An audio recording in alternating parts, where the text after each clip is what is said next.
All it takes nowadays to spark up an online fight is to merely have an opinion. One opinion will cause many to spiral into a pit hole of anger where no one dialogues, only insults the person who has the unpopular or even the popular opinion regarding the latest trends in comic books, movies, or pulp culture. It makes sense given the circumstance. After all, acting tough behind the protective wall of the black mirror we all own and use on a daily basis makes it easy for anyone to jump right into a tirade of insults and threats. Again, just for having an opinion that they may disagree with. I decided to go against that notion. I've decided to start a video series where we discuss the hot topic issues within the comic book industry and pulp culture and provide you with another perspective. One of logic, reason, with just plain old dialogue between two people who have different opinions. My co-host and I will discuss the pop culture topics at hand in a fun, engaging, and respectable manner. So, without further ado, let's talk about it.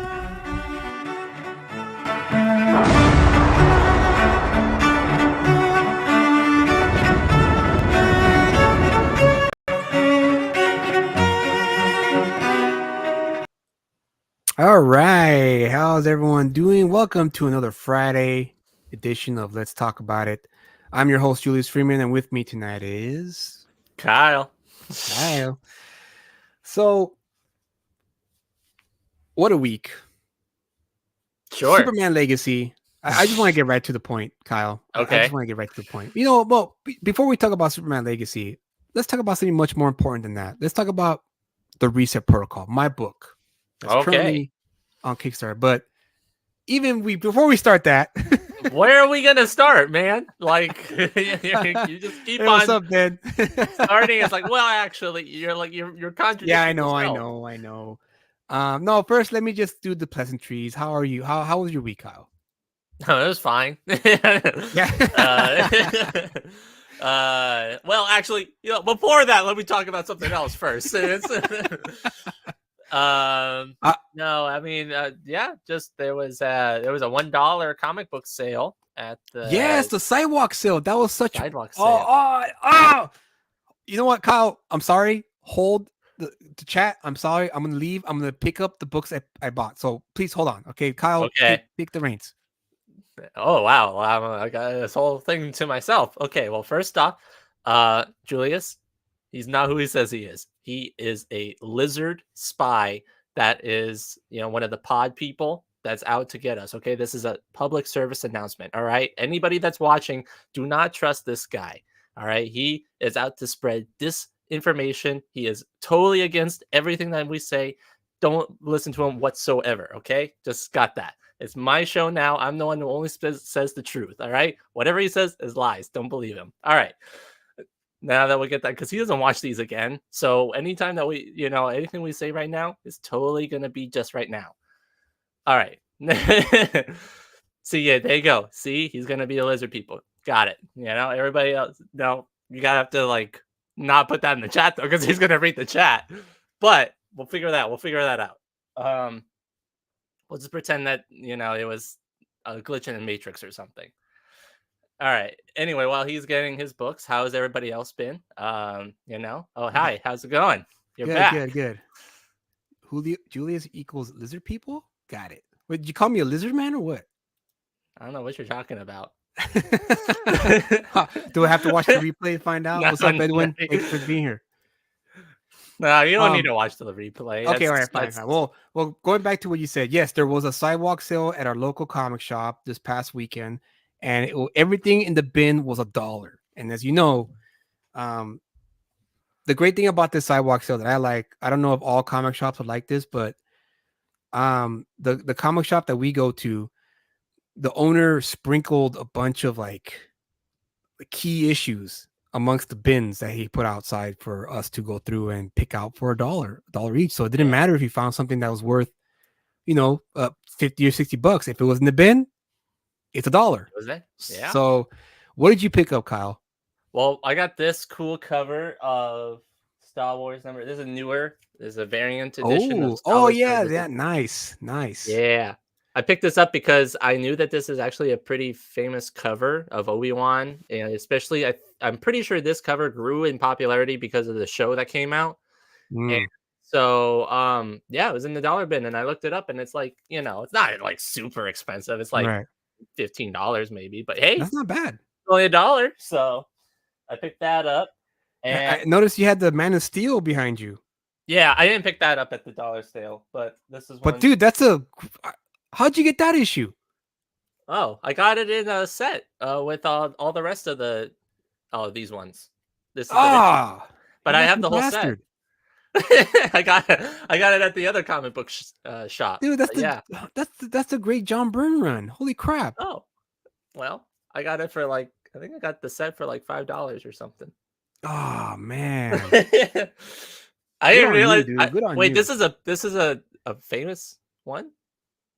Yeah, that's the book that remind me, chat. That's the one. That's the Superman that came out after the Infinity Crisis was over. I think Oh, this is the first Superman after. that's the John Byrne Superman that he took over once the Infinity once the Crisis on Infinity Earths storyline finished. They restarted their storylines, and that was the first issue of that Man of Steel comic.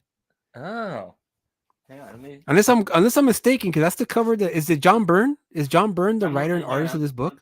I'm pulling out the rest of them. Luckily, I had them right here. Let's see. It's these ones. Yeah, is it John Byrne? I have to open it. It doesn't say on the cover. Oh, wait, yeah, Byrne. Yeah, Byrne. And Yeah. Gregorio. Yeah, nice, Rondo. dude. Nice. Yeah, so that one is the variant cover of this one. This is also number one. Very nice, dude. But See, yeah, I have. even Ben sees that it's nice. I didn't realize it was that popular. Yeah, I have all 6 in the 6-part mini. That's great, dude. Yeah. Good on you. Good on you. Yeah, you just keep finding stuff that I'm like, Well, oh, because this is I cool. saw it behind you. I saw it behind you, and I was like, wait, is that the cover that I think it is? And sure enough, it is. But Yeah. go on. What else did you pick up from the sidewalk sale? Because I'm eager to share my findings. Let's see. I got this cool Batman Judge Dredd. Oh, nice. Yeah. Oh, let me blow you up. I guess it doesn't reflect. There you go. Batman Judge Dredd. Judgment. Alan Grant, nice. John Wagner. Judgment on Gotham. Yeah. Is that a one shot or was that like an issue 1 of 4 or something? I think it's a one shot. It doesn't show any other notations, but I know that Judge Dredd does. I think there are a couple Judge Dredds, Batmans. Mm. So I don't know whether or not that's any other ones. What else did I get? I'm trying to remember what I got. I got a lot of Green Lanterns, mainly Green Lanterns. Nothing of real noteworthy because they were just like to fill in the gaps in my collection. I got this cool cover of a Batman 1000. Oh, that is cool. So with the Joker. Nice. But I think I got this one. It might have been at the other convention, but I think I got Batman Nightfall. Very cool. Yeah. So those are I guess the main stuff that I got. What did you get? All right. First one that I got. Let me just get rid of this so you can see it. Ooh. It's right here. X-Force. X-Force numero 3. Rob You can't Liefeld. even say 3 in Spanish. Numero 3. This I looked this one up. This one's it goes up to $50 if I want to sell really? it. Yeah. Wow. Yeah. Nice. It's a great cover by Rob Liefeld. I know Rob Liefeld is a very what do you call it? What's that term? Noteworthy? Not noteworthy, but people love him and people hate him. Oh, controversial? Yeah, controversial figure, but I mean, look at this cover, dude. I mean, come on. I know everyone, Cool. people pointed out that controversial is a good word. Justin. I mean Ben. Yeah, I can. I'll accept that. I said okay. All right, yeah, Ben gets the credit for controversial. All right, why Here not? the low totem pole, Kyle. But yeah, I got this. This was cool. Yeah, I like that cover too. I like this cover too. I saw this and I was like, I have to get it. It's Rob Liefeld. I have to get this book, and I'm glad I did. And then I also got which I have to thank Kyle for because he pointed it out to me and he handed it to me. And the very first issue of 100 Bullets, one of my favorite crime comics of all time, 100 Bullets. For those of you who don't know the premise of this book, or for those who are watching the replay, the premise of this book is insanely good. It's this person here, Agent Graves, arrives and offers, like in this issue, this person a suitcase with a gun and 100 bullets and irrefutable evidence that her husband was murdered by certain people, and he gives her the choice to follow through or not. And I mean, I love this book. This is one of my favorites. Underrated for sure. And I'm really, really surprised why HBO Max has not made this into a series. This would kill as a live action series. I mean, no doubt about it in my mind. What do you guys think, chat? I mean, that's pretty cool. I've read the first. I got one of the trade paperback, like the first, like one of them like mini trades that had only like a few of the issues in it, and I thought it was great. And like I pulled those out. I was like pulling out some of the other issues of the 100 Bullets, and he was sitting right next to me when that was happening. And then I'm like, do you need any of these? Like, not unless it's number one. And I'm like, oh, this number one? Yeah, and I was like, yes, that one. Give me that one. I also got this one because the cover looked great. I love this cover. Catwoman and Bane, and Bane carrying Batman's cowl there, stretching it out. Cool. Nightfall as well. Nightfall, yes. And I picked up this Ultimate X-Men issue because I loved Ultimate X-Men. It was fantastic. Mark Millar and Adam Kubert. Great series. And then lastly, I mean, I picked up other stuff too, but the one noteworthy anyway will have to be, where are you? Well, two more. Yeah, two more. Would have to be this Detective Comics issue here. Oh, that's cool. Yeah, great book. And it's written by Sam Hamm and Dennis Cohen. Oh, I also got the unauthorized biography of Lex Luthor, and that book is superb. It's somewhere downstairs. I'm not gonna go back downstairs. And of course, Punisher Warzone. Wow. Man, this book is so rad, dude. Like, I was reading the first issue, this issue here, issue 2, and I was just blown away by this book. Like, just don't make them like this anymore. I mean, look at this cover, dude. John Romita Jr. That's cool. Fantastic stuff. Fantastic stuff. I also I forgot to mention too, I did pick up this Powers trade. Oh, nice. Signed. Nice. But see, but it's not, I guess it's Oming, but does he sign by his middle name? Because it starts with an A. Yeah, that's Avon. Avon. Michael Avon. Oming. I would have thought that he would sign it Oming. Maybe he has his own style. I don't know. Okay. But anyway, so yeah, I got that signed. But I got this whole trade for $1. Unpopular opinion, because I know everyone loves the book, but I couldn't get into it. Which book are you referring to, Ben? Are you referring to 100 Bullets? You better not. Yeah. Just kidding, man. But not really. I mean, No, I'm kidding. Ben knows I'm joking. Yeah, Ben knows. He knows. He knows. He ain't like you. Yeah. I know. Oh, he's talking about 100 Bullets. Hey, again, dude, not everyone's gonna like what you put out, and that's cool. That's cool too. Not a problem.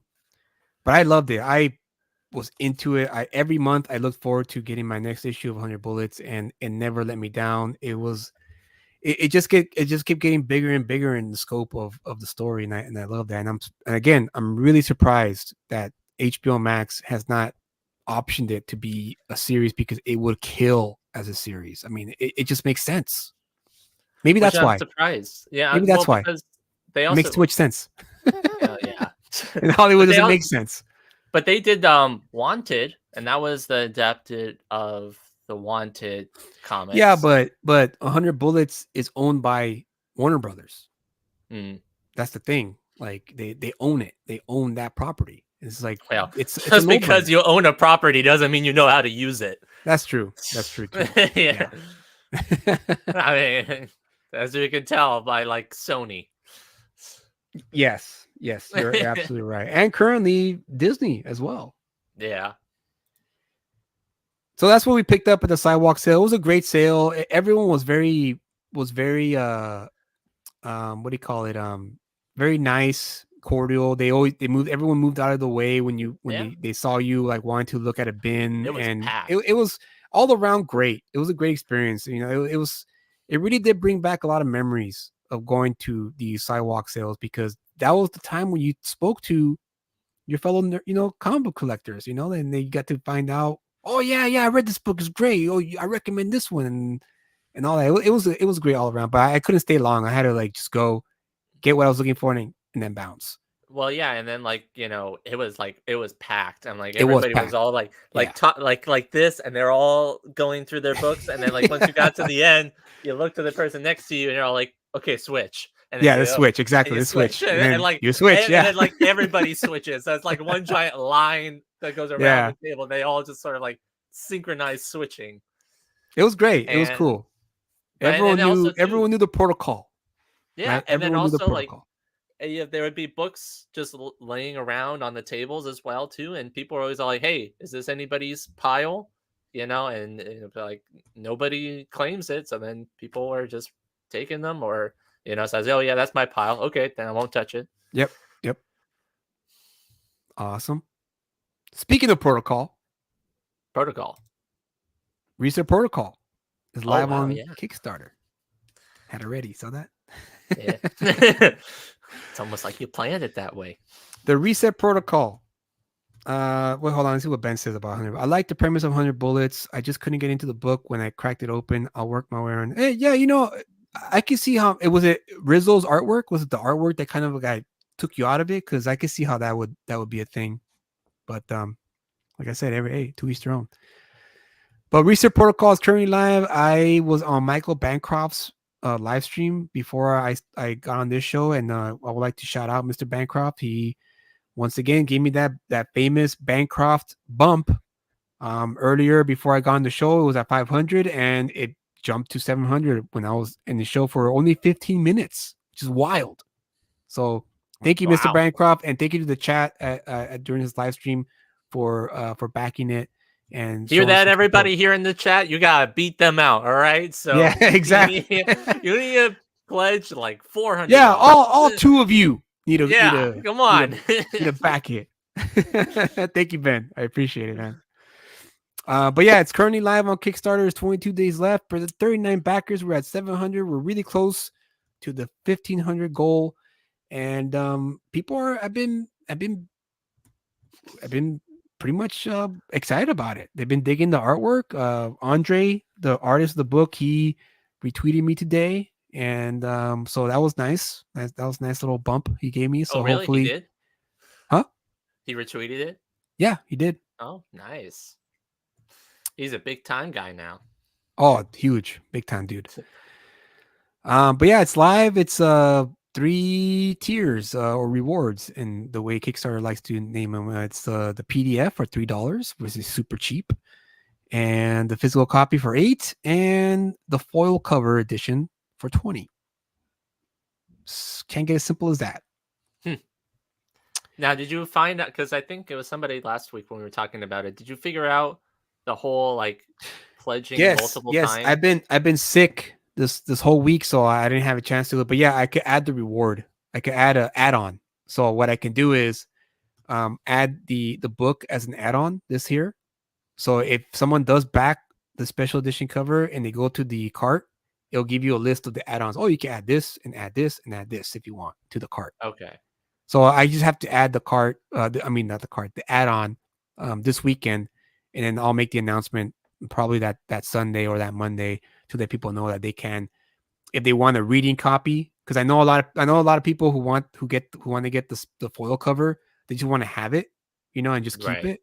And they want a reading copy where they could just take out of the box, not the box, but the bag and board and read their copy of the book. So that's a great suggestion. I forgot who it was that suggested it to me.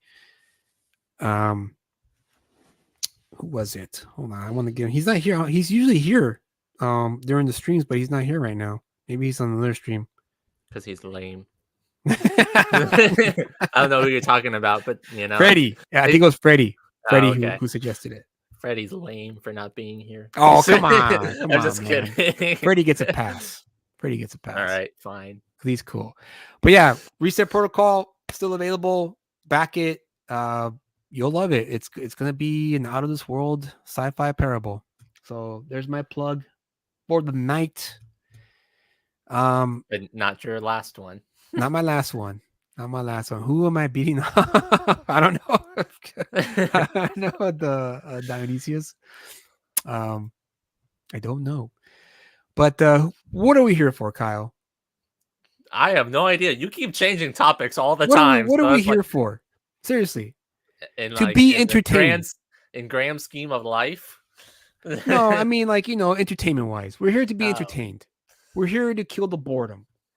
And I think it was earlier this week. It was released. You yourself. The list of the people cast for James Gunn's Superman Legacy was released. And how fitting that you have the Superman cover behind you. It's almost like I tried to theme my books. I think so. So So it came out, and honestly, man, to be very honest with you, I was really impressed with the cast. Now you told me to hold off on seeing these because we were about to talk about it, and because I only knew of a couple people that were announced. I didn't look to see everybody that was supposed to be announced, and so this is genuine reaction from me. Yes. So obviously we have Superman, we have Luthor. I already knew about those. I knew those two. I knew about Nathan Metamorpho is going to be in this, dude. That's pretty cool. Metamorpho. That's so good. Engineer from The Authority. Oh, okay. Which blew my mind. I couldn't believe it. Well, I mean, we knew that he was going to do The Authority. So yes, yeah. So this is probably the introduction to The Authority with the engineer. Then we have Otis Graves. Forgive me, I don't recognize Otis Graves, the character. I don't know what role this character plays in the Superman lore. But hey, he's in it, so why not? I don't know. Sean Gunn. Yeah, Sean Gunn will be Maxwell Lord. Hawkeye is going to be in this damn movie, dude. Hot girl. Did I say Hawkeye? Yeah, you said Hawkeye. I don't think that's Hot girl is going to be in this damn movie. I couldn't believe it, dude. I was like, dude, all these characters are going to be in this movie. This is amazing. Of course, Lois Lane, Jimmy Olsen, Mr. Terrific. I mean, damn it. All to hell. All right, well, we'll give our thoughts after we go through them all. Yeah, we're going to go through them and then we'll give our thoughts. Okay. And then Eve, I don't know who Eve Tessmaker or Tessmatcher, I don't know what this character in the lore is either. And of course, Supergirl. I mean, we knew who that was. Nathan Fillion's Guy Gardner's perfect casting. I agree, dude. I agree. Yeah. Now, original 70s Superman character played by Ned. Oh, wait, are you talking about who are you talking about, Dionysius? Are you talking about Otis Graves? That character? Probably. Is that who you're talking about? Now, let's Superman 70. Oh, Lex's lady. Oh. I see. Okay. Jinx. Yeah, I said yes. Okay. Otis. So Here's why I'm excited about it. Now, I'm still on the fence to watch it. I'm gonna wait for the trailer. If the trailer can convince me, I'll watch it. But if not, then I'm not gonna hold off until it shows up on streaming. But if the trailer really freaking like hits it out of the park, I'm gonna be in the theater to watch that movie if the trailer hits it.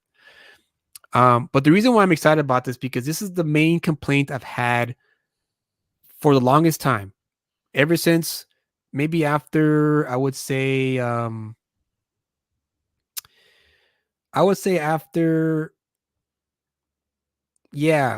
Man of Steel, Zack Snyder's Man of Steel. Yeah. Which is my main gripe for Hollywood and how they handle comic book stories is that they always have to recycle the origin story. And it's like, dude, we all know the origin story. We don't need 40 minutes dedicated to the fucking origin story. We know. I think that's what helped the Spider-Man, Tom Holland Spider-Man. That's exactly why it helped it. Because you when just I jumped right in, because I went to the theater to watch that movie because I took my nephews to watch it, and I'm thinking, oh, they're gonna do another fucking origin story, okay, and no, right to the fucking after Civil War, and I was like, oh, sweet. Oh, we actually get to see Spider-Man. I was pleasantly surprised at that just went in it. No great power, great responsibility. No death of Uncle Ben, because we already know it. And that's great. That's fantastic. This won't be an origin. Good. Because that was, like, again, going back to what I was saying, that was my main gripe with Man of Steel. Was like, dude, we don't, like, Zack, Mr. Snyder, we don't need to know where Superman came from. We know he's from Krypton. Why can't we just get straight to the damn story in Metropolis already? Damn it.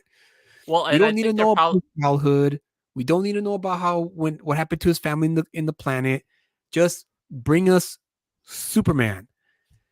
And I think that the compromise. Can I talk? I'm sorry. Not working? Let me finish my final thought on this. Okay. So when I saw this image here, I was like, finally, we just get introduced to all these characters, and I have to wait 4 movies to introduce these characters. Just introduce them and let's get on with it. So that's all I want to say about that. Go ahead, Kyle. I was gonna say, along with the whole like the origin story and stuff like that, I think they're probably gonna do something similar to what they did with the Batman, the Robert Pattinson Batman, where they're not gonna show his origin story. They're gonna show more so along the lines of like his first year of being Superman.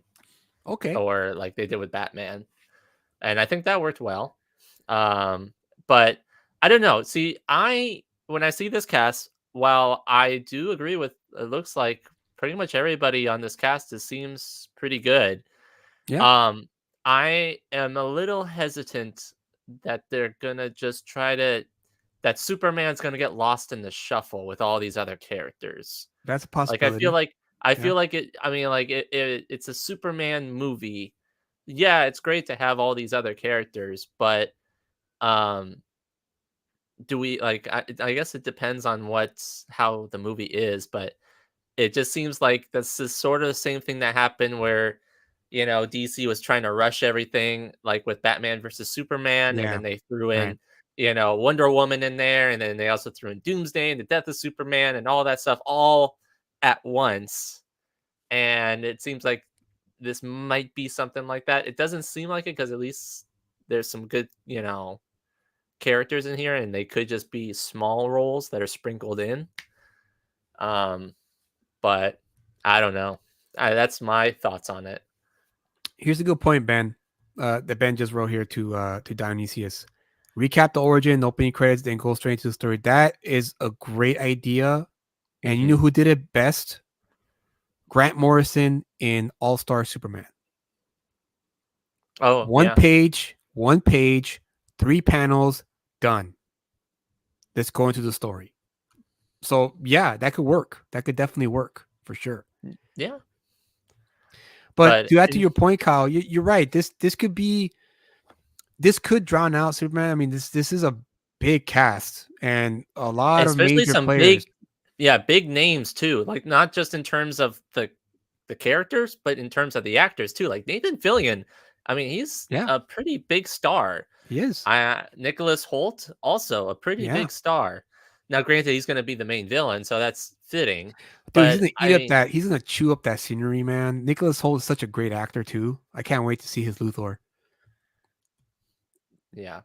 But I mean, like in terms of everybody else, and then you have Sean Gunn. I didn't know about that. Yeah, I don't know. I mean, full disclosure, I'm a fan of Gilmore Girls, the show. My wife got me into it, and I love the show. It's a great show. And Sean Gunn was in the show. He was one of the cast members of the show. And yeah, Maxwell Lord. I don't know. Sean Gunn is such a good like Weasley looking dude. You know. Yeah. Well, Eh, he plays the Weasel. I think he's going to be playing, Yeah, he and he's plays the also going Weasel to, in Suicide Squad.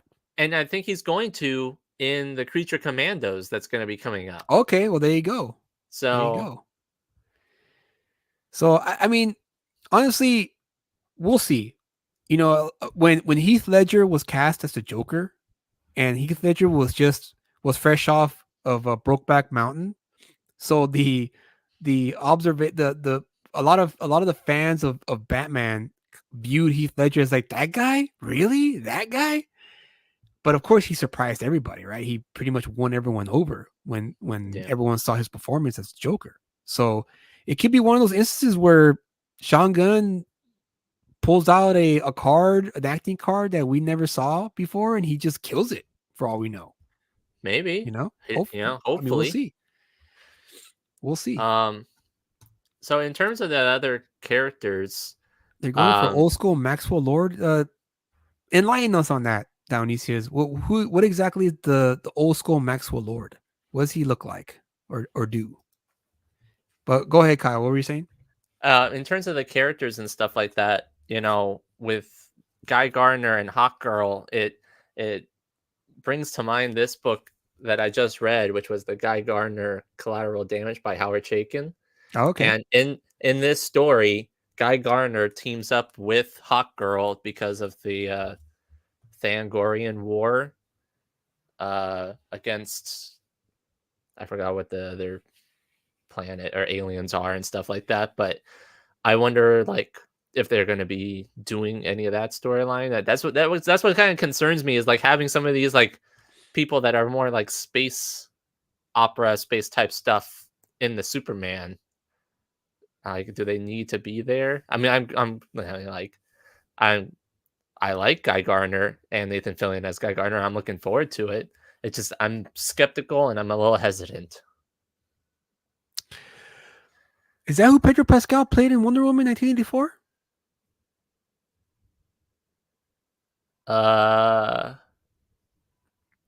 Oh, I think so. Yeah. Was he Maxwell Lord in 1984? Yeah. Oh. Oh. Well, there you go. That goes to Okay, show. That goes to show how. Well, nobody watched that movie, so nobody knows. I mean, I watched it, but I tuned it out the moment I finished the movie. It was so terrible. Now, Mr. Terrific, I know of that character, but I don't know like really the origin or like what his powers are or anything like that. I'm happy he's finally getting his due. This character is such a cool character. I don't know too much about him either, but the only reason why I know him is because of JSA and also because of the Justice League cartoon. Okay. The JLA cartoons. The Justice League Unlimited, I think it was called, which was the fourth season, I think. And I love this character. Great character.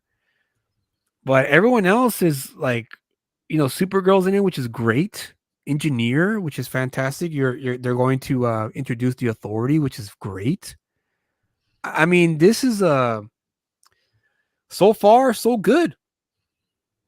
Because I was on the fence about it. I lost my my faith on Warner Brothers and being able to handle such easy properties. Right. I mean, how can you mess up Superman? How can you mess up Batman? You can't. Like, it's you have to be a moron.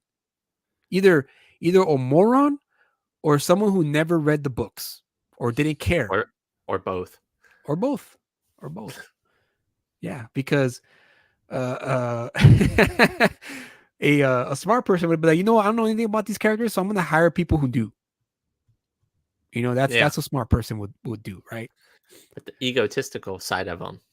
Yeah, I think they're doing the working behind the scenes smarmy guy. Oh, trying to get the Justice League to form. Oh, I see. Okay. And Mr. Terrific is a smart inventor and an Olympic athlete. There you have it, Okay. Kyle. A little bit of a context there for Mr. Terrific. Mhm. I know some of these actors. I never heard of David Cornsweet. I guess that's how you pronounce his name. Corn sweat. Apologies to Mr. Cornstead, I Corn guess. Rachel Brosnahan. Is that how you pronounce it? Well, she's great in Mrs. Maisel in Amazon Prime. This is Maisel. Maisel, thank you, Maisel.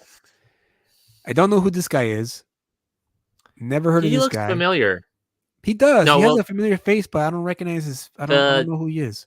E guy, the Mr. Terrific guy. I think he was in X-Men First Class playing Darwin. Did he have a heavy makeup on? I think he had heavy makeup on. He I didn't have the goatee type. Okay, I haven't yeah. seen that And movie in he was years. So younger. I can't think of I can't see a face from that movie. I never heard of Isabella. I'm not even gonna try to pronounce that last name. I haven't seen her. I've seen this guy. Yeah, I've seen this he guy was a in few movies, something. few Let me TV see. shows. I'm gonna look that up. Yeah, I don't know who this Maria Gabriella is, or Terrence Rosemore, or Millie Alcock. Never heard of him.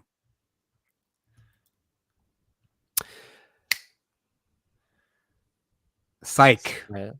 Yes. Okay. That's probably where I recognize that face. My wife loves that show. She loved that show Psych. And so okay, that makes sense why I saw him before. The guy who plays Metamorpho was in Barry. Okay. Bill and Ted Face the Music. I have not seen that one. Gotham. Flash. CW Flash.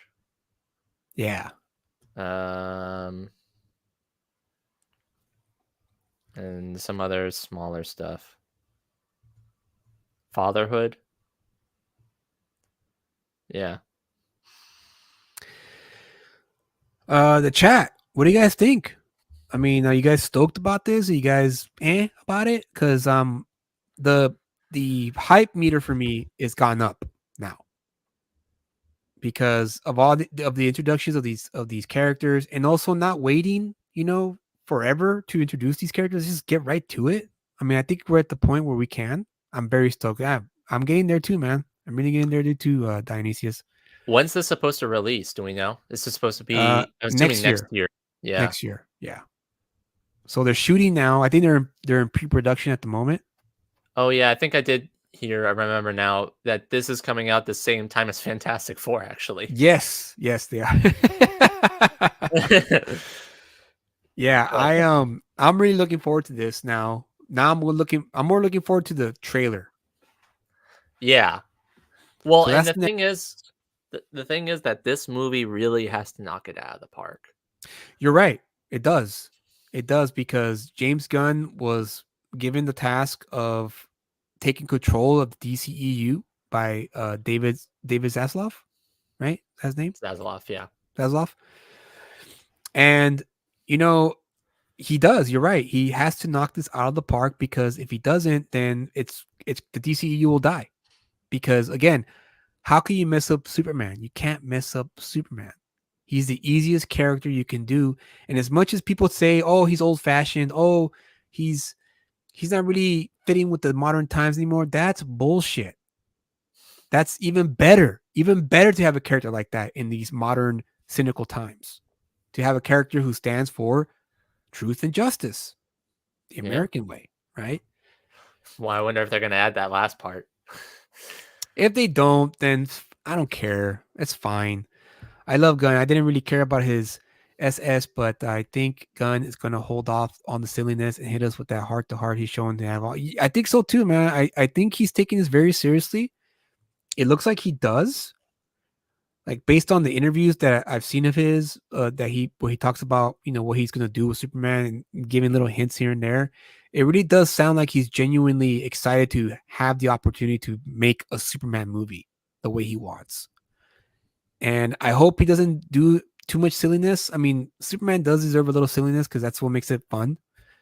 Well, yeah, because Um, that's and like we talked about. I just watched the Christopher Reeve, the first Superman, just recently, and I noted to you one of the main things that I liked about it was that it was lighthearted and fun and kind of goofy, is because it's kind of it's nice when the symbol of hope is actually smiling and having a good time and like yeah, actually trying to be a good person and stuff like that. And especially with the theme song, whenever he's doing the triumphant yeah, something, yeah, flying and stuff, it really, really hits you right. And it's I really enjoyed it. And yeah, and obviously the CGI and the way that he flies. I mean, to be fair, the way that he flies still kind of holds up. I mean, it looks a little goofy, but yeah, it passes. yeah. No, yeah. For the time, it was 1977 when they shot that. So, Yeah. but hey, we'll see how he. Well, I'm more curious about how he's going to approach the fighting scenes. Because as much Yeah. as I did enjoy Zack Snyder's approach to how he portrayed Superman fighting with his superpowers, I would have loved to have seen a little bit more struggle, kind of like what we get with the Invincible cartoon series. It's kind of like, yeah, because Superman's sort of all over the place, at least in the comics, of like how powerful he is. Yeah, Because yeah, like some of the times, like nothing phases him, but then other right. times it's like he gets knocked out by like Harley Quinn. So it's like it kind of again, it sort of kind of goes to what like you were saying with like Stanley. It kind of depends on who writes the person. Exactly, exactly. Yep, So yep. I I was always under the assumption it's kind of plays to like what the boys are doing with She sure did, Dionysius. She did. She sure did. Sorry, go on, Calm. Sorry. I kind of well I've kind of put Superman what they're kind of doing with the boys in with Homelander, where like he's like at the top echelon Yeah, of like you can't touch him or something like that, and he's the most powerful. And so I feel like that's how Superman should be. He is like definitely at the top of like power scale. right, right. But there's got to be a certain level of like threshold. So, for instance, right, you mentioned in the boys, the main character. Oh fuck, I had a brain fart. What's his name Homelander. again? Homelander. Homelander. In the last season, when he fights Soldier Boy, they're kind of matched up. Yeah. They can And be, at there some could be point, others that are like equal. and But that's ish. what I feel we need with Superman. We need villains who are can go right here with Well, him. and then but like with Lex Luthor, he can't fight him physically, but that's the reason why he uses his mind to Exactly. outsmart Superman. Yeah. Or, some other characters that target his heart and his humanity and like Exactly. that's how they try to fight Superman. Well, Gunn is already introducing magic. Even better because magic is a weakness of Superman's. Right. Because, which is funny because I remember years ago somebody asked me, "Oh, how come magic how come Superman is weak to magic?" Besides And like Kryptonite. and also kryptonite, but also magic. Dr. Spectre and all that stuff. He can't compute with all Dr. that Fate stuff. Dr. Fate, thank you. Oh, what the and hell was the I thinking? Spectre. Spectre, not the Spectre. Dr. Fate. Apologies. Or Shazam. Or Shazam, exactly. And it's great because when you look at it with the lenses of a writer or the origin of the character, Superman himself, he's a sci-fi character. He's a science fiction character. When you watch all those old Max Fleischer cartoons, have you ever seen those cartoons? The which one? Max Fleischer? No. The old 1930s cartoons or 40s? I was never born in the 40s. I know you weren't born in the 40s, Kyle, but there's a thing called YouTube. Have you heard of it? Yeah. Yeah, well, I don't know. You know what? I can't. You know what? I'm gonna find it for you, and we could watch it tonight. But Okay. Max Fleischer, what in those cartoons, Superman's villains are all these science fiction, evil scientists who are building these grand machines to fight him. Now, it was Julius, exactly. It's on Max Kyle. And so I just thought it was a nice nod to keep that intact, where he's weak to magic because he's a science fiction superhero. Yeah. Oh, and that's the reason why, like, Shazam usually goes up against Superman all the time. And is able to keep up with them, exactly. Yeah. Let's see here. But yeah, then also, yeah, obviously Superman's got the kryptonite, which is obviously his one main weakness. His main weakness. Yeah. So we'll see. We'll see how it is. I'm cautiously optimistic. I'm a little bit more optimistic. I mean, like, the cast does look pretty good, and I am excited for it. I do think one of the main things that I think people were a little upset about is that, because a lot of people liked Henry Cavill as Superman, Right. Yeah. and it seems, at least from what the rumors are, that some of the characters from the DCEU, like Flash and Wonder Woman and stuff like that, might still be their same characters in this new universe. And I think people are a little upset that the one character that they did enjoy and like was Henry Cavill as Superman isn't. Right. Now, I think in terms of storytelling and everything, I do think it's better that he's not Superman. But if they're going to do that route, nobody should be returning as their previous versions, because that's what they're doing with Aquaman, is he's going to be Lobo, which makes sense. Yeah, he's perfect for Lobo. So that's fine. You can have them play other characters, just not the characters that they were. No, you're right. You go all out, but yeah, it should be an all or none. It's not like, you're picking and choosing. But then again, Kyle, you're not the president of the DCEU, are you? No. Not. So, but he's the president. He could do whatever he wants, and we may not like it, but it is what it is. Yeah. No? Yes? You don't care? Yeah. Whatever. It is what it is. It is what it is. I mean, like, what do you want from me to say? Yes, it is what it is. All right, Kyle. Here's some goodness for you. All right. You hear the sound? Yes. I can't believe you've never seen these, Kyle. These are classics.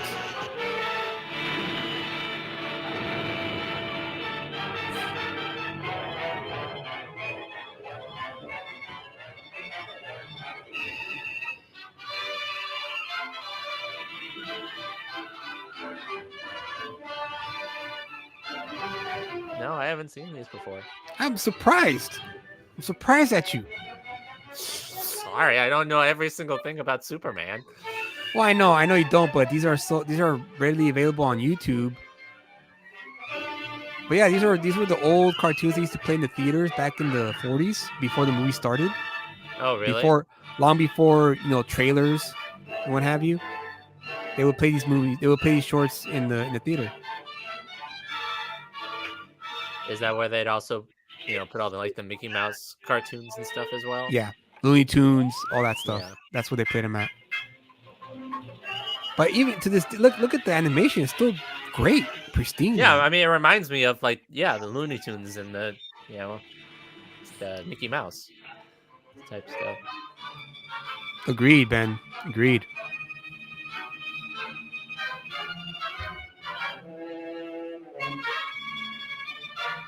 And very simple stories. He gets hurt, but then he fights back.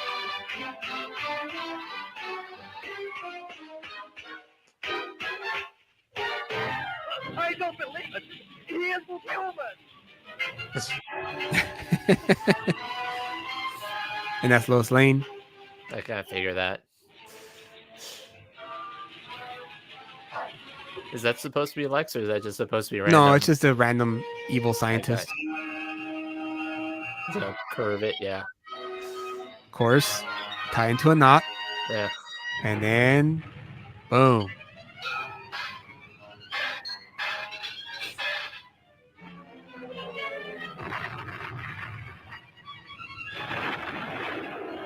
I do like that they're actually showing his strength.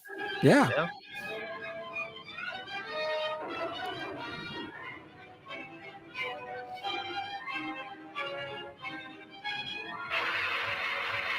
Yeah, I think this is the Superman before he started flying. I think this is Superman who leapt tall buildings. So he normally didn't fly.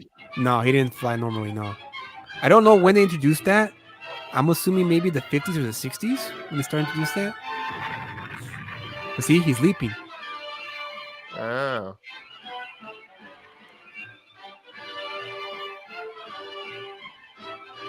Because that's always such a staple of his character that he Yeah. could fly. And the bad guy in the prison. And there you have it.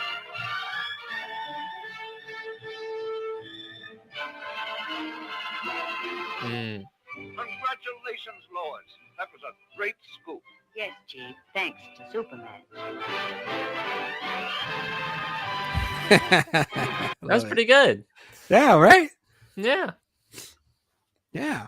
They're on YouTube, dude. All the episodes are on YouTube. They're only about 10 minutes long. So if you have free time, check them out. I think you'll enjoy them.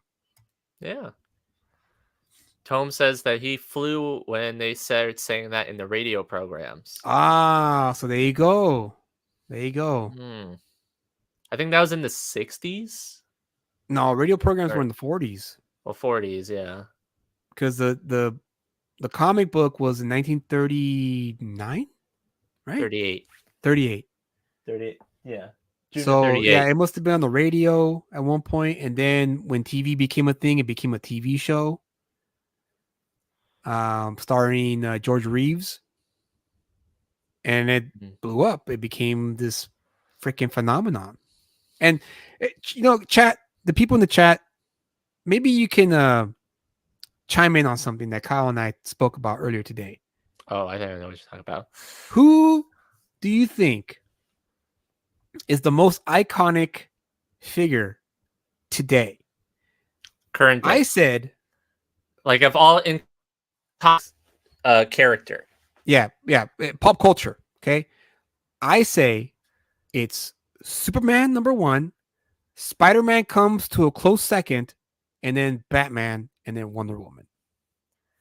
See, mine is I think Spider-Man is 1, Batman is 2, and then it's Superman.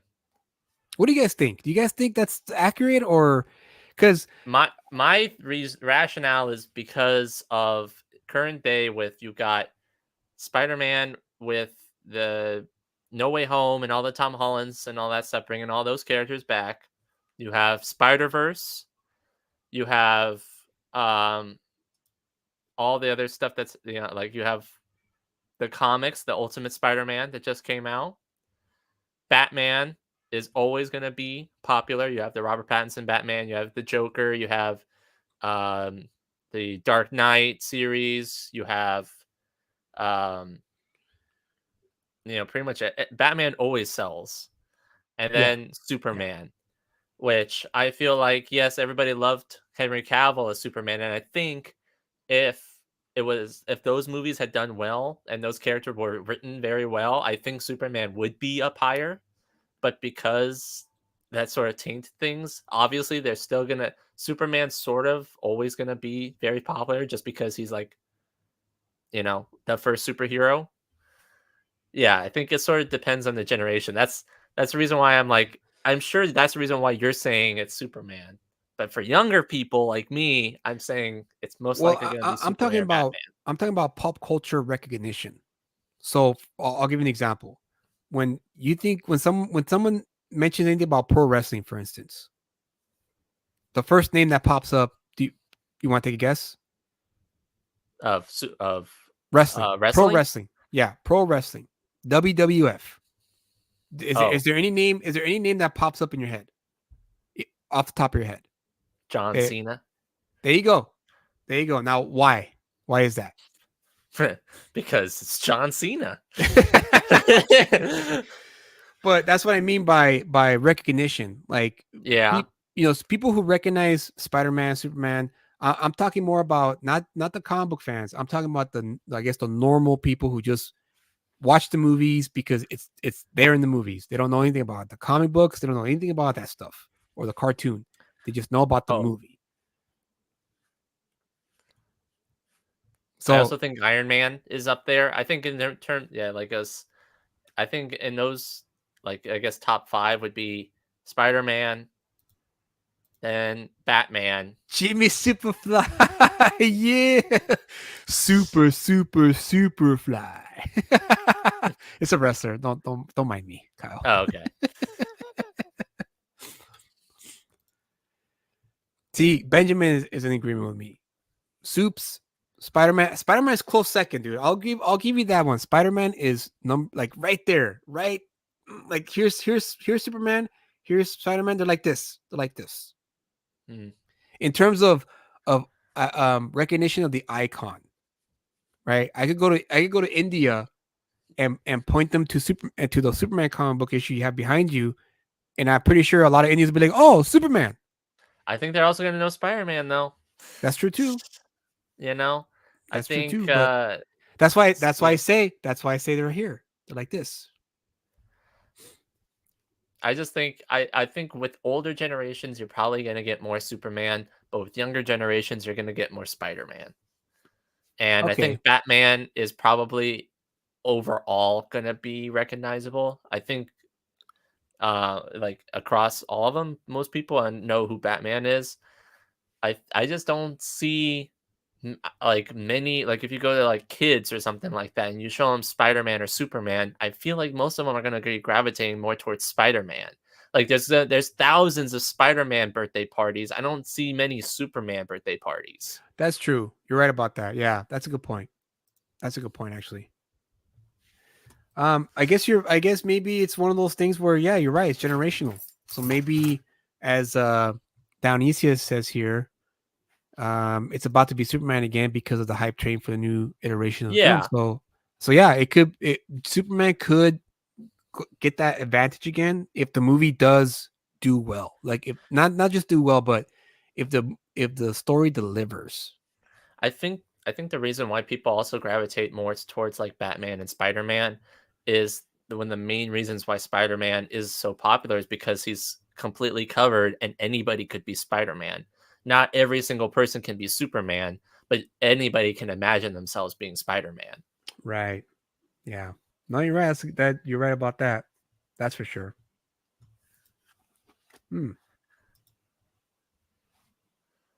So anybody can put on a Spider-Man costume and be Spider-Man. But not everybody can put on the Superman outfit and be Superman. Tome says, yeah, I think he definitely says those 3 are the big 3, no matter what. From costumes and designs and all that stuff, they're always going to be popular. And I agree with that. If Superman's still popular, yeah, and he was created in the 40s, he's still going to be popular, you know. I agree. I actually agree with that with Dionysius. It's going to be those 3 for sure. They've gone to that point where it's like anyone can recognize those characters. Part of that is they have been marketing Superman to adults with the darker Snyder. Yeah, that's the thing. That's another thing that bothered me about the Snyder films was the fact that they made Superman dark, and it's like, dude, that's not Superman. That's Batman. Save that for Batman. Superman is supposed to be the hopeful symbol, the guy who sacrifices himself to protect humanity from alien forces that are more powerful than they are. So, yeah, it's just a shame that Warner Brothers casted the perfect Superman for the modern times, but they gave him the wrong director. Yeah. And no disrespect to the Snyder Bros out there, don't come at me. But Snyder just wasn't the right fit for this property. I think it should have been someone else from the get-go. I think the reason why that movie did so well that it did was because people were wanting Superman stories. I was one of them. especially when you have that, Henry Cavill, who's looked almost exactly like Superman, and B, you know, has very good attitude towards comics and stuff like that. And you're like, Yeah. okay, this is going to be great. He Yeah. can be Superman. He'll Yeah. be the Superman. Yeah, it's very wasted for sure. Cavill's the king of being wasted in parts. Yeah. I hope he kills it in the Highlander remake. You know, me too, man. Because I watched Highlander for that very reason. Because I read that they were going to remake it, so I was like, you know what? I'll check it out. I'll check out the original.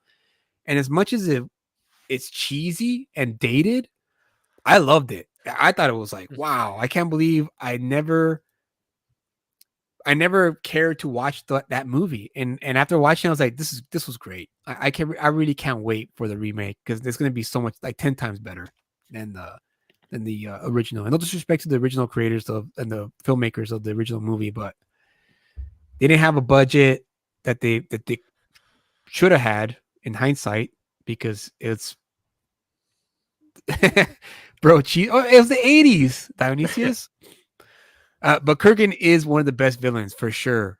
For sure, dude. He was my favorite in the movie. I was like, dude, I like this guy. A good cheese, like a brie. Yep. I really can't wait to see who they're gonna cast to fill those big shoes for what was his name again? Kurgan. That's right, dude. Clancy Brown was the voice of Luthor for the Superman cartoons. It's all coming together. Clancy Brown is amazing in all the roles that he's in. He is. He really is. But yeah. Well, he's got such a iconic voice. He's only, Yeah. he can work in voice acting if he wants, but he's also a very capable actor himself. No, he's done voice acting. He's done. I know. I'm saying he's both. He's great in both. Because he was also Mr. Krabs. Yeah, exactly. He was Mr. Krabs. Yeah, hell yeah. Yeah, for sure. One of the best Lex Luthors. I mean, just absolutely killed it. That's the Luthor I wanted to see in the Snyder movies. The conniving grandmaster chess player, corporate guy, jealous that Superman is going to, steal his thunder. Do you think Nicholas Hoult can pull that off? Like, because the only thing that I know him from is Beast from the X-Men movies. And while he was great... You didn't watch Mad Max Fury Road? I watched that, but I mean, that's not exactly a resume for Lex Luthor. Kyle, shut up. Shut up. What the hell are you talking about? I didn't care much for that Mad Max movie. Get out of my show. Get the fuck out of my show, dude. What the hell? I haven't watched the rest of them. Who are you, Kyle? I haven't watched the rest of the Mad Max. It's just that one, the Fury Road. And I thought it was weird. Oh.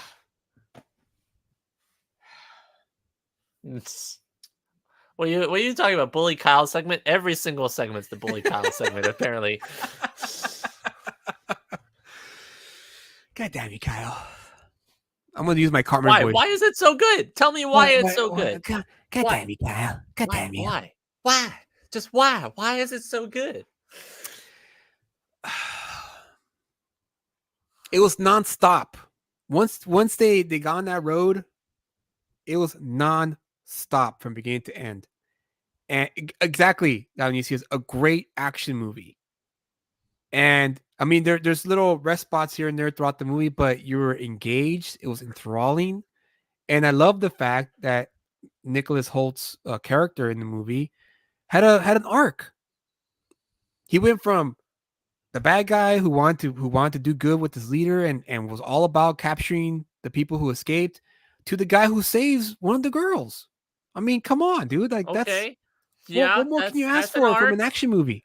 Yeah, that's an arc. I mean, that was kind of figure that from the start. That wasn't necessarily a surprise.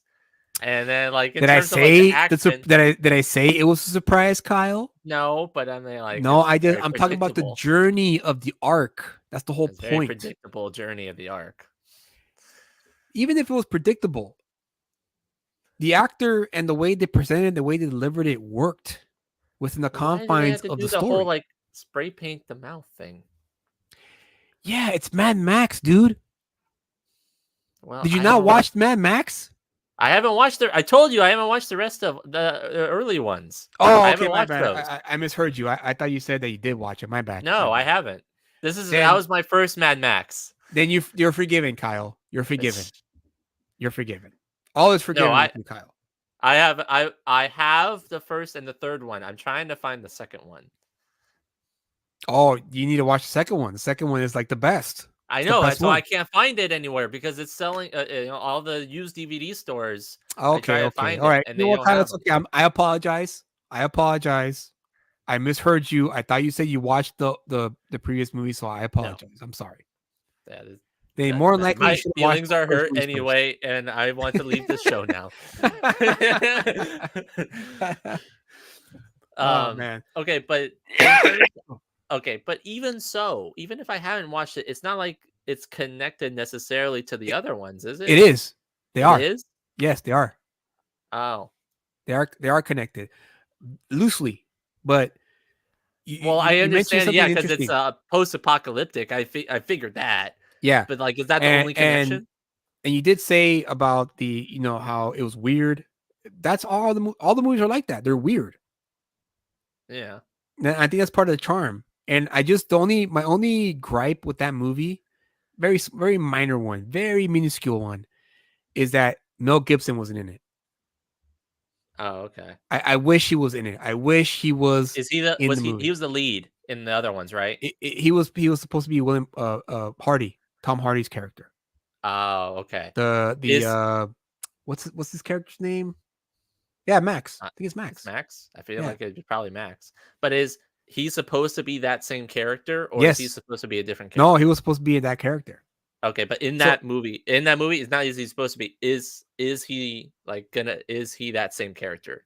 It was just played by Yes, he's Um, the same character, played by he's the same Tom Hardy. character. Yeah, Just played by Tom character. Holland. Yeah, Max. Okay. That's my like I said, minor one. But in terms of like the storyline, like Oh, wait a minute. I might be wrong because Dalnicia is saying yes, or maybe it isn't. That's the theory. So 'cause I think if I remember correctly, they never mention it. They never say his name. Now that I Mm. remember, they just insinuate that it's him. But I think the reason why they did that was because either they couldn't get Mel Gibson, or maybe Mel Gibson was too much of a high insurance risk based on his reputation. But Well, I how would have old was loved he? to have seen Mel Gibson in this movie. how old was he if he were to shoot it then? Was he like older, or was he because it was I think I'm just theorizing here. I think maybe the director's idea was to do his own version of Old Man Logan, but to do it with the Max character. oh, okay. The old, rundown Seasoned veteran. veteran of surviving this apocalyptic landscape, but he's now using his wits more than his brawn. So I think that's what the original idea was. But then of course I don't know what happened with the Mel Gibson thing. Maybe the studio was like, no. You can't have Mel Gibson. We'll give you the money, we'll back you, but you can't have Mel Gibson. Maybe that was the catch. And I Well- think the director was probably like, okay, well, I mean, I want to make the movie, so he probably just took that. Maybe. Mm. But in terms of the story and stuff like that, one of the things when I watched it was like they spent all this time driving to this one area. It was like half the movie, and then they just go and turn around and drive all the way back. Yeah, that was great. It's stupid. Simple. What No, is it's not. How is it that? stupid? It was simple. You go through the whole thing just to go turn around and go back to end where you started. That's how it goes, man. That's what good storytelling is all about, Kyle. I don't know. But if that's good honestly, storytelling. it's a little bit of the rehash of Mad Max, because that's kind of the same storyline in Mad Max. Mm. Just in Mad Max, it's a I little. mean, It's a little. I wasn't expecting a whole lot of story coming from Mad Max. I understand it's mainly about the cars fighting and like the whole apocalyptic thing and stuff like that. Right. I got that. I was expecting just a little bit more of just something. I think you need to watch it again, Kyle. Well, I'll probably watch it again when I watch the other 3, and I'll watch that at the end of the 3. Yeah, I agree with Don. And then now they're coming out with another one, right? They're coming out with the backstory of Furiosa. Furiosa. Yeah, Furiosa. And I like the character too. She was a cool character. But I dug it, man. I was like enthralled the whole way through from beginning to end. I mean, we're just more like laughing at the ridiculousness of all of it than anything else. And you're laughing at the ridiculousness of that, but not at the ridiculousness of the prequels. Do I have that? Do I have that right? We don't have enough time to go to that. I can laugh at the prequels with it. I'm laughing at the Fury Road. But you're not laughing at the prequels. Well, I'm laughing somewhat at the prequels, but in a genuine way. Yeah, don't give me that crap. Well, typically around this time we do Is It Worth the Pickup, but since we didn't have the time to review the book because I was sick all week and Kyle didn't really have, I guess, because I suggest books to him sometimes, and he, since he was waiting for my direction, we didn't review a book, so we're not going to do Is It Worth the Pickup tonight. So I think this pretty much sums it up, man. I got nothing else to talk about unless the chat, you guys have something you guys want to discuss. You guys want to bring up a topic and we could discuss it for the last 10 or 15 minutes that we want to be on, and then we'll say our good nights and have a good weekend. But is there anything else, Kyle, that you have that you want to talk about that's on your mind? Trying to think of any other news topics that happened recently. I can't really think of any necessarily.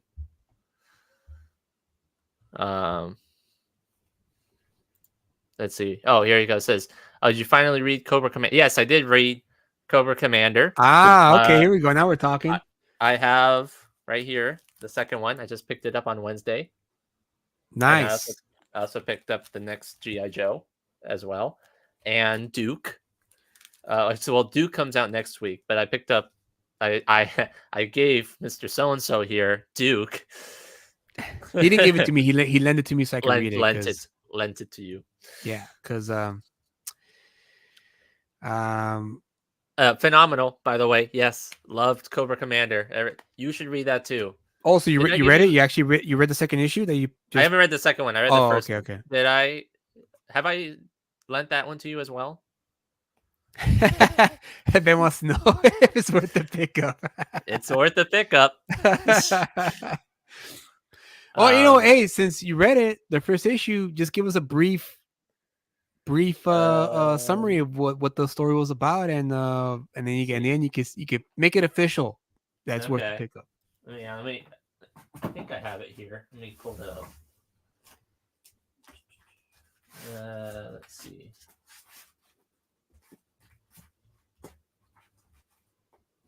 Yeah, here it is. Cobra Commander. Yeah, again, it's like Duke, where I was very pleasantly surprised. It's obvious this is part of the series that's connected with the Transformers and the Void Rivals universe. And yeah, just learning more about Cobra Commander, because I haven't really big into G.I. Joe fandom necessarily. This is my first exposure to them. I think I watched the one that was the one with The Rock, the one that came out semi-recently, the G.I. Joe movies. Oh, okay. Right. Yeah. But that's the only time I've ever watched anything G.I. Joe related. But this book, Cobra Commander, yeah, it goes through like, I mean, like, look at some of this artwork, man. Oh, let me blow you up. Ooh, yeah, nice. And is that under the ocean? No, this is an alien planet. So I guess Oh, cool. in this universe, I think it is. I think the Cobra people, or Cobra Commander is like some alien guy from like this Cobra Law. Yeah. Which is I guess a planet of cobras or something, Ooh, nice. Like Rick and Morty? I guess. There's an episode of Rick and Morty where there's a planet of cobras. I don't know. That's probably didn't play on this Cobra Law.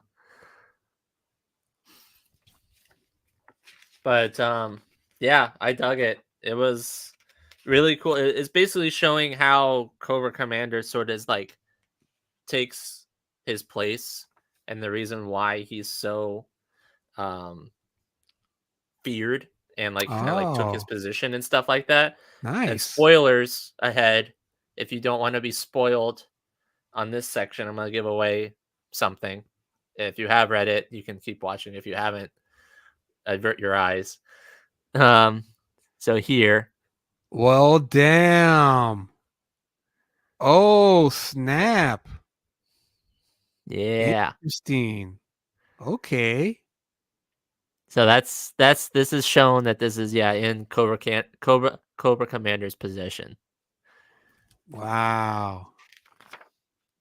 And so Amazing. basically he's trying to get information from it. That's cool. So That's really cool. Again, it's bringing together all these properties in a very satisfying way, and it makes me really excited to read the next issues, which is it's kind of fun to have that when you're actually That's like cool. looking forward to reading something. How about that? Yeah. Exactly, right? I mean, who would have thought? Ben says in the cartoon they're an ancient race. Now, Okay. So maybe Rick and Morty, the writers of Rick and Morty used to read G.I. Joe, and they took that idea and made it and put it in their episode. Yes, I did watch the last the last Transformers movie, the Rise of the Beasts, and at the end of that movie, they had G.I. Joe teased. Okay. So yeah, Down UC says apparently the last Transformers movie had G.I. Joe connections. Cool. Yeah. So maybe so Hasbro still owns those properties, right? Yes. Okay, so maybe they jumped in on the shared universe thing and hey, it's making money, let's do it. And yeah, kudos to them to give that contract to Skybound, because Skybound was the perfect fit for that. I don't think anyone else could have delivered it the way Skybound has been doing it so far. Are they? Are they going to be sold? To who?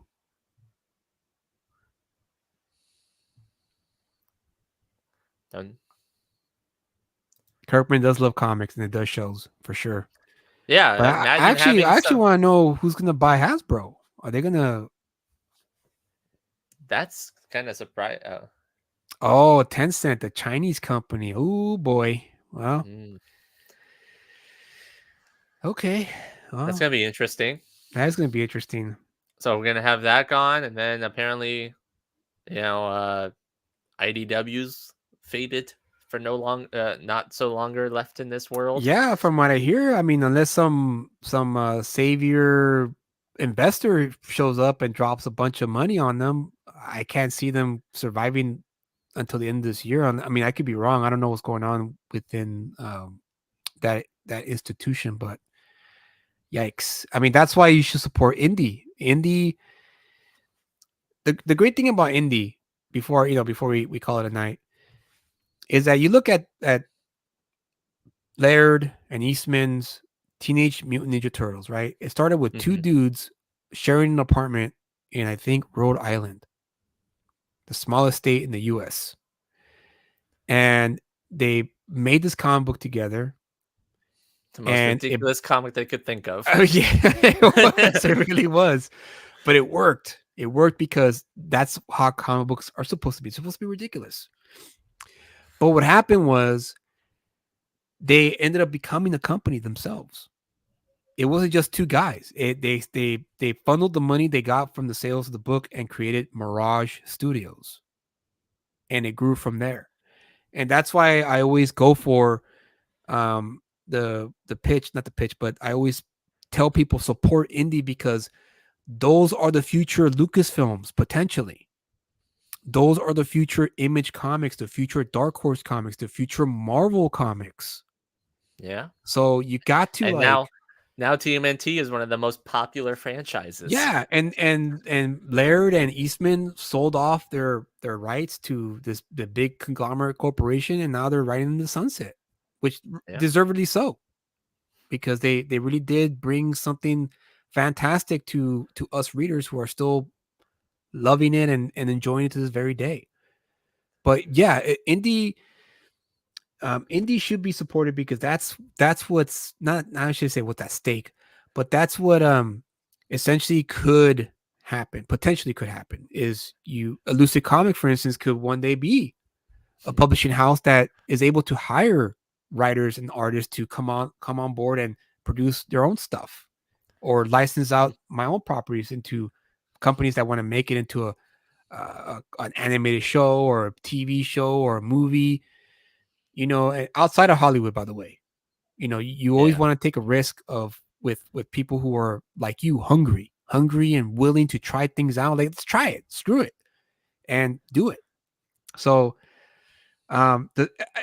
if Hasbro does sell to this big Chinese company, I mean, it might not be the same, man. They might start changing things about the property, and it's not going to be the same after that. I mean, but then again, what do I know, right? I'm not part of this company. I don't know what their plan is with these toys. But you're not the CEO of all of them? no. But that's why I always say support indie, because you never know who you'll support that eventually will blow up to become the next Laird and Eastman. Yeah. I mean, also look at Todd McFarlane with Spawn. Exactly. But see, Todd McFarlane started a toy company, and that's very successful 30 years later. Yeah. 30 years, dude. He's been doing this, and he's like at the top of his game right now. So, and he never sold it, which is great. He never sold his company. He kept it himself, and he's benefited greatly from it. He was the Mac at Marvel for sure. Mm. Well, that's why I wanted to just say that, share my thoughts about that as to why supporting indie is important. It's important to the future of comics because the creatives, corporate owned comics don't like creative people to be creative anymore. It's here's the box, here are the rules. You can't go outside unless we say it's okay. And if you're into that kind of thing, cool. Everyone to each their own is what I say. But if you're not that kind of creative, you're the kind of creative like, I don't want to be in the box. I don't want to be, I don't think that's necessarily a bad thing, though. Like, as long as there's enough room in that box for them to be creative. Right. But you have to remember, when Marvel was owned by a toy company, for instance, they were given a lot of wiggle room. That's why you had Rob Liefeld being able to create Deadpool and Cable and other characters that eventually were created down, over the years. Is that they were given a little bit of wiggle room to, oh yeah, you could create a character, and on top of that, you could collect royalties if your character does end up selling a whole bunch of stuff. And that's why Rob Liefeld became the guy he was, because he did that. But now he's got Deadpool's now a very popular character, extremely popular, and great, good on Liefeld for doing that. Did he create Cable too? Yeah. Oh, he did. Oh. And Domino. Wow. Yeah, he was responsible for a lot of creations of characters, and they're still beloved to this day. But there is we're already we'll save it for next week. next week I have a letter written by a very prominent writer, but I'm going to hold off on it because I want to talk about it next week. So next week for Let's Talk About It, we're going to talk about this very letter, but I'm not going to say what it is because I want to save it for the show because I think it deserves discussion. So I'll hold off on that. Huh? It's his letter of resignation. No, you'll see. I'll introduce it and then we'll read it and then we'll talk about it after and share our thoughts. But Kyle, that pretty much sums it up for tonight's show. Yeah, I got one more thing to say. Mashed potatoes is just Irish guacamole. Repeat that. Mashed potatoes is Irish guacamole. Nice. I like that. So to end the show, as you know, I always like to end the show with something interesting, thought-provoking, funny that I find during the week. Yeah, Danny says you've been waiting all day to say that. It was funny, man. As I was saying, I always like to find interesting things that I find on social media, save them, and then share them with you guys. This video here is called Native Uncle Reaction. Now, to give you guys a little backstory on this video, cryptids, as my good friend and colleague Ray Ramos from 656 would tell you, are a very interesting topic. They fascinate me because of the current uptick of smartphones capturing videos of these supposed cryptids, Bigfoots, chupacabras, shadow entities, whatever. The one major one though is skinwalkers. Now, skinwalkers are supposedly cryptids that are able to shapeshift. They can shapeshift into animals, into people, and when you do come across one, you think at first you're talking to someone normal or you're looking at a normal animal, but in reality you're actually interacting with the skinwalker because they're acting all weird and funny and like kind of twitchy and what have you. That's the descriptions that are they on crack? What? Well, I mean, that's a description that a lot of eyewitnesses describe when they say, "Oh, I think I came across a skinwalker." But the number one, the golden rule in Native American culture is that you never talk about these creatures. You never mention them. You don't ever acknowledge them because they have a fear that if you do, they'll come looking for you. I don't know how that works. You just broke rule number 1. Well, I'm not Native American, so I guess I'm okay. But that's the rule. And so this video, Native Uncle Reaction, is this Native American. I don't know what tribe he's from. He's reacting to a video of a deer. But then something happens in this video, and I thought the reaction was pretty pitch perfect because, like as I gave you the context, when it comes across them, they don't talk about it, and that's exactly what happens here. So with that said, guys, you have a great weekend. Stay safe out there. We'll see you next Friday for the next topic, and don't forget to back Reset Protocol on Kickstarter. Is still live. You still have 22 days left. Get your copies today. Don't wait on it. Kyle, like and comment. Like it. Yeah, thank you, Kyle. Subscribe, like, and comment. We'd like to hear your thoughts. Let us know what you guys think. Let us know what we can change up. What topics you would like us to talk about.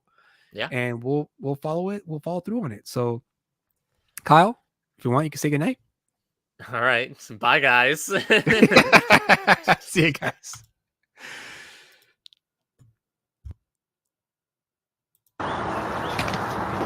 Aho, brother dear. Ooh. Good medicine for all the people.